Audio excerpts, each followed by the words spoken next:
ஆத்தாடி ஆத்தா, இப்படி ஒரு கருப்பரா? இறுதியில் என்ன நடந்தது பாருங்கள். கருப்பா? தெய்வ சக்தியை நிலைநாட்டுவதற்காக மக்கள் மீது அம்மனை வரவழைத்த தருணம்.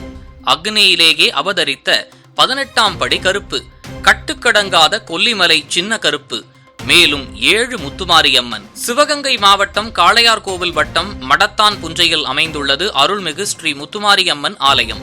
இந்த கோவிலில் வைகாசி மாதத்தில் திருவிழா வைப்பது வழக்கம். பெண்கள் கும்மி கொட்டி கரகம் எடுத்து பொங்கல் வைத்து வழிபடுவர். பிறகு இரவு நாடகம் நடைபெறும். அப்படித்தான் இந்த வருடம் சின்ன கருப்பு பெரிய கருப்பு நாடகம் அரங்கேறியது. இதில் 7 கரகங்களை வைத்து 7 அம்மன்களை வரவழைத்தனர். அதில் என்ன ஆச்சரியம் என்றால், நாடகம் பார்க்க அமர்ந்திருந்த பொதுமக்களில் 7 பேர் இந்த கரகத்தை எடுக்க வேண்டும். அதுவும் சும்மா இல்லை, அவர்களுக்குள் அம்மனே இறங்கி வந்து கரகத்தை எடுக்க வேண்டும். ஒவ்வொரு கரகமும் ஒவ்வொரு அம்மனின் பெயரை கொண்டது. இது எப்படி நடக்கும் என்று ஆச்சரியத்துடன் எல்லோரும் அமர்ந்திருந்து பார்த்து கொண்டிருக்கையில் 7 வயது சிறுமியிலிருந்து அம்மன் இறங்கி வரத் தொடங்கினாள்.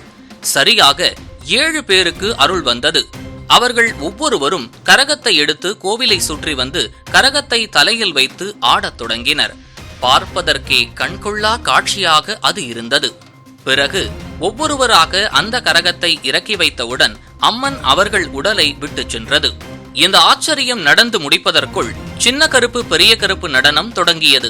அதில் 18ஆம் படி கருப்பர் ரூபத்தில் இருந்தவர் திடீரென்று கருப்பரே இறங்கி வந்தது போல் சேவலை பிடித்து கழுத்தை வாயால் கடித்து இரத்தத்தை உறிஞ்சினார். அதை பார்க்கும் பொழுது அப்படியே கருப்பரே நேரில் வந்தது போல் இருந்தது. மேலும் கருப்பர் ரூபத்தில் வந்தவர், இந்த ஊர் மக்களுக்கு வரும் தீங்கினை தடுக்கவே நான் இங்கு வந்தேன்.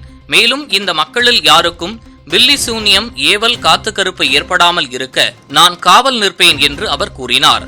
இதை பார்த்த மக்கள் எல்லோரும் கருப்பா கருப்பா என்று தன்னை அறியாமல் கோஷமிட்டனர்.